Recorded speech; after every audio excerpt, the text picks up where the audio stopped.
Let's be transparent straight from the beginning of this interview. I'm Christophe Leclerc, the founder of EurActiv.com, the online media, and this is Dan Luca, who has been a member of our management for 10 years now, in charge until recently of our network in 12 countries. So this is a bit of an unusual interview, and I decided to do it myself, to be published on EurActiv, as opposed to having one of our journalists interviewing Dan Luca. Of course, this will be published alongside other interviews, and we don't privilege any candidate or any political party. Dan, you already stood as an MEP candidate already back in 2009. What did you learn from that first experience? Yes, I was in 2009 in the list for the Social Democrats from Romania.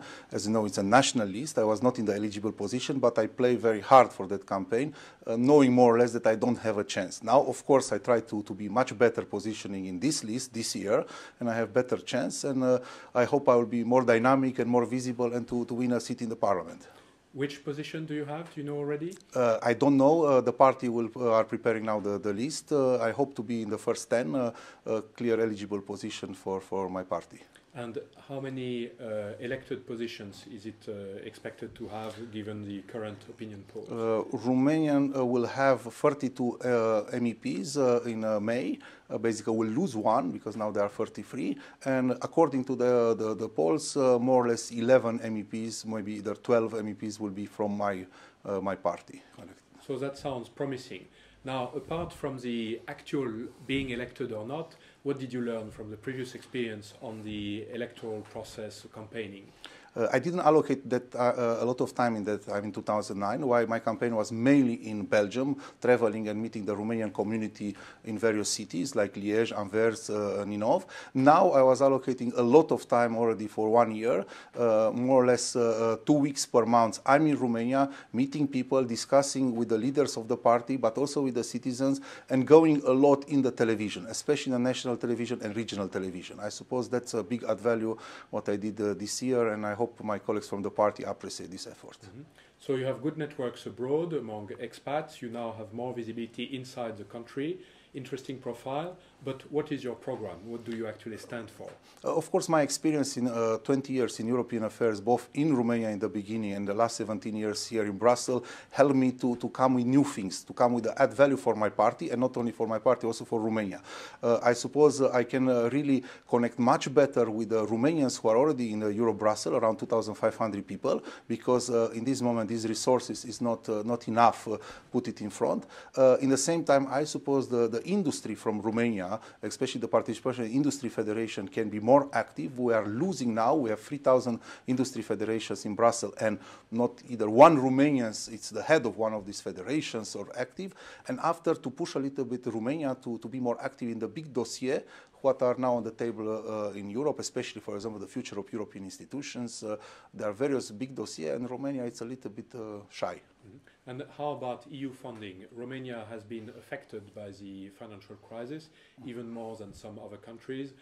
Would you help Romania to get more of the EU funds cake? Regarding the EU funds, of course, it's a very important topic. Romania finished the first 7 years with approximately 33% of absorption of the EU funds, what is not so bad if we consider that 2 years ago it was only kind of 16% or either lower.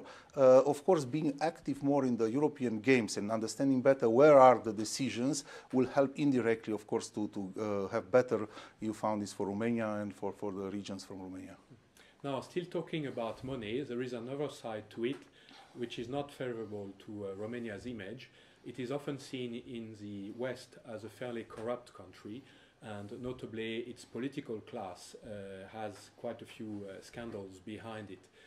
What is your view about that, and what can be changed? Let me put it directly from the beginning. I'm totally against, of course, the corruption, and the corruption is killing really a society. Why it's very important to have clear measure and clear results on this effort. If we are checking a little bit in what it was done in the last 2-3 years, we notice that prominent political figures from the past and for more or less the present are now in the prison with a sentence of execution years in the prison. Basically, we notice activity in the last 2-3 years in this palier. Of course, it's still a lot of work to be done, but if we notice the trend on the or the studies from the international organization or either from the European Commission was reviewed today, a study showed the trend, it's in the positive direction, of course with a lot of steps to be done. And how long would it take to change the culture in Romania on such things? The problem is taking a lot of time to change the culture because, as you know, in the corruptions there are two parts: the person who give and the person who accept, and it's a very complex process. And I hope will change soon because if no, it's not good to be in the European Union with this kind of black spot. Yes, running a campaign takes money. So both for your party and for yourself, it's obviously a challenge. How is this all being financed?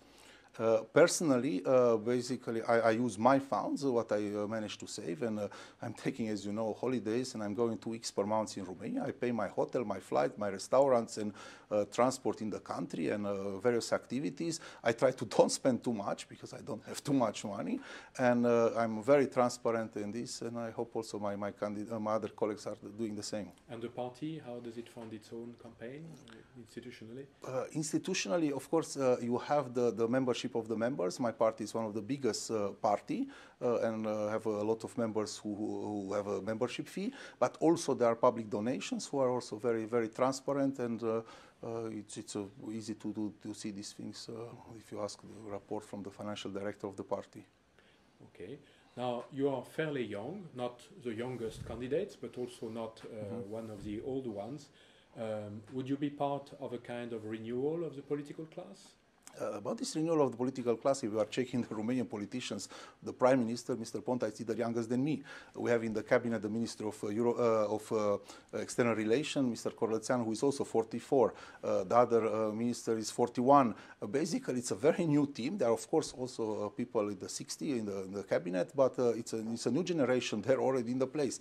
Now, if we are speaking about Europe, I suppose here is a lot to be done, and not that a Romanian example should be put here, but I suppose the involvement of the so-named Erasmus generation is not yet visible in Europe. And it's pity, because this Erasmus generation accumulates a lot of experience, and I put a lot in my new book about this, and it's pity that they don't come out with this. I notice a lot of people who are trained, who have a lot of international and European experience, they try to stay either in the NGOs or in the corporations, either public servants, but they are not doing the step to the political level. And I suppose it's pity for Europe, and too many people are frustrated, wanting something from Europe without being active politically. I suppose Europe is losing a lot of resources if we are speaking about this. You wrote several books, some about education, some about communication, views from Brussels. What's the essence of this book? What's your main recommendation? The message was very clear. When I was publishing the last one in 2009, a lot of people said, why you are not publishing articles also in English? Like this, we know what you, the Romanians, want in Europe. And I did a big effort to publish a book in English, and the message is clear. Romania have ideas regarding the future of Europe, about the future of education, communication, European institution. We have some ideas, and if we are publishing in English, we have a chance to be here. If we are doing only the communication in Romania, we are staying there.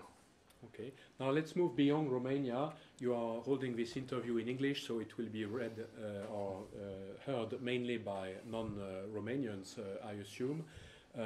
How does your campaign fit into the campaign of your political family, which is a socialist family? Yeah. Of course, as you know, they are nationalists, but of course we are looking very careful what is doing our leader, Martin Schulz. Martin Schulz is officially appointed by the European Socialist Party as an official candidate for the President of the European Commission, and we'll see the results in May if we'll go in this direction. Of course, there are important topics. I'm very happy that, for example, the Youth Guarantee was an initiative of the Socialists is now in place. Basically, there are 6 milliards of euro for the 7 years for this budget, who are for youth unemployment and various programs to help young people to find a job, to find a stage, and this was an initiative from the left. Of course, also in the financial markets, you know, these transactions of the tax. It's tax also exactly it's an initiative from the left. There are a lot of initiatives who are supporting the citizen, and I hope Martin Schulz will win first in Germany, where he's in the head of the list at SPD, recently confirmed, but also that the other list from the socialists will manage to put enough MEP in the European Parliament that to have a majority from the left. It seems the main challenge in many countries is to have enough jobs for people. So how would this program help creating more jobs? It's a very practical one. Basically, the program is offering the programs for 4 months for the people who are either without job or they finish some formal education. Basically, it's a very clear program where, and it's not only about trainings, it's offering also to the various companies to participate. It's an implementation in each member state, and basically now they are more or less design all this kind of schema to implement this program. It's a little bit bureaucratic as usual in the European Union, but I hope this money will be spent, especially in the first 2 years, because they have a focus for 2014-2015 to be spent this 6 billion euro for the youth. Okay. One thing that is different from the 2009 campaign that you held is that this time every political family is having a candidate for the presidency of the Commission. And people say this time it's different. Is it going to be different, and how? First, I'm very happy that Europe is going this direction, because with this multiculturality, multilingualism, all these things, it's good to have European faces. And the steps they've been done in the last 5 years, but too small, too little, my feeling. Now you have these leaders, and you have for the socialists, from the Green, from the Liberal. Soon you will have also for the EPP.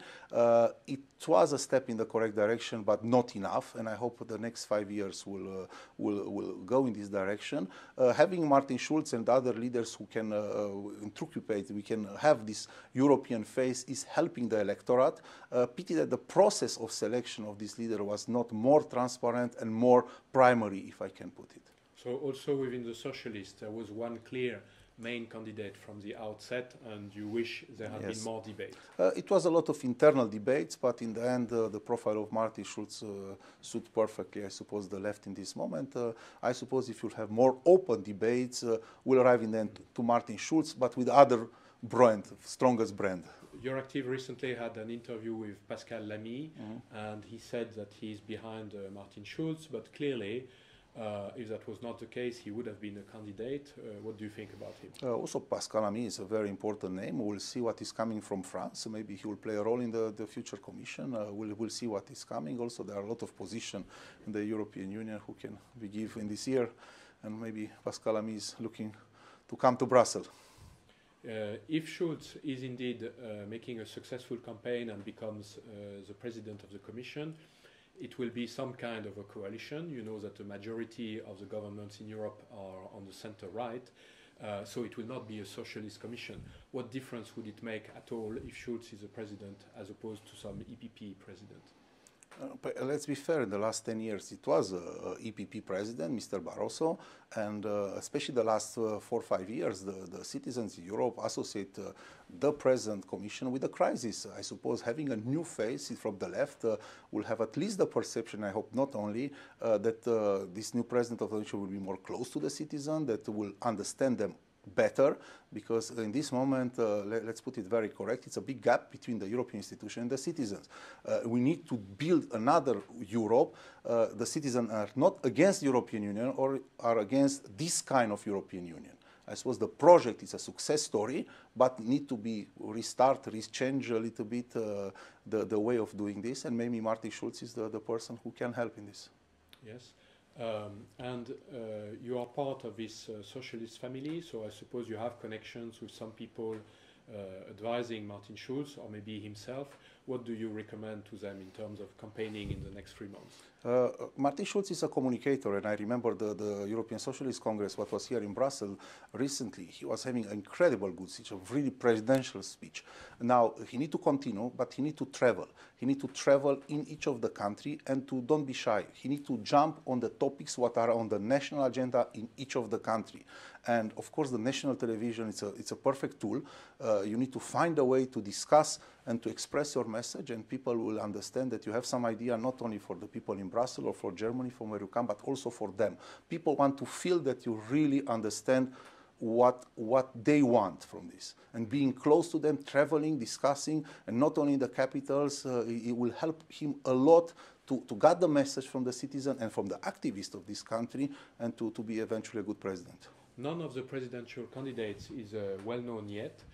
Martin Schulz also not, despite being currently the president of the parliament.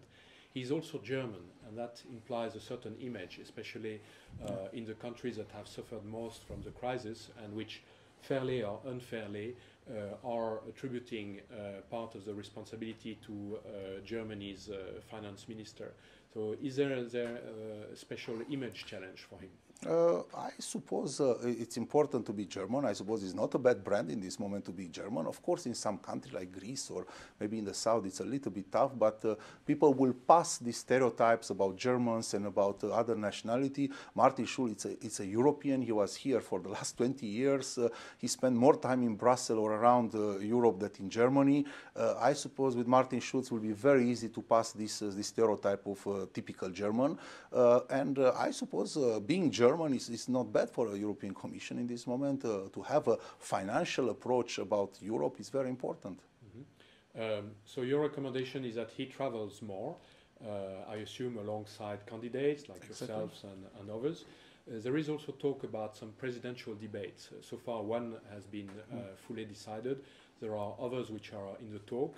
And obviously this is more competitive and it's being compared with other presidential candidates. How would he stand out in that, do you think? I suppose he's a very good person in this kind of debates. He proved it. It's not first time when he is having some debates with possible candidates. I remember was some presidential debates also for the position of the European Parliament. It was true, not broadcast to the EU level, but more in the Brussels bubble. But he's a very good communicator, and speaking English, French, German, he is helping to communicate better with the citizen and to pass his message. Now, a final question coming back to you and to your campaign. We were talking about presidential debates. Are you planning to be yourself involved in some adversarial debates on TV in Romania? I'm already in the debates in Romania. It's with big pleasure that I'm going there. It's a pleasure to interact, to really understand what is happening in the country, and I will continue to be in the television, but also in the physical debates with various candidates and understanding better what is happening. Dan, thank you very much for this interview. It was my pleasure. Thank you.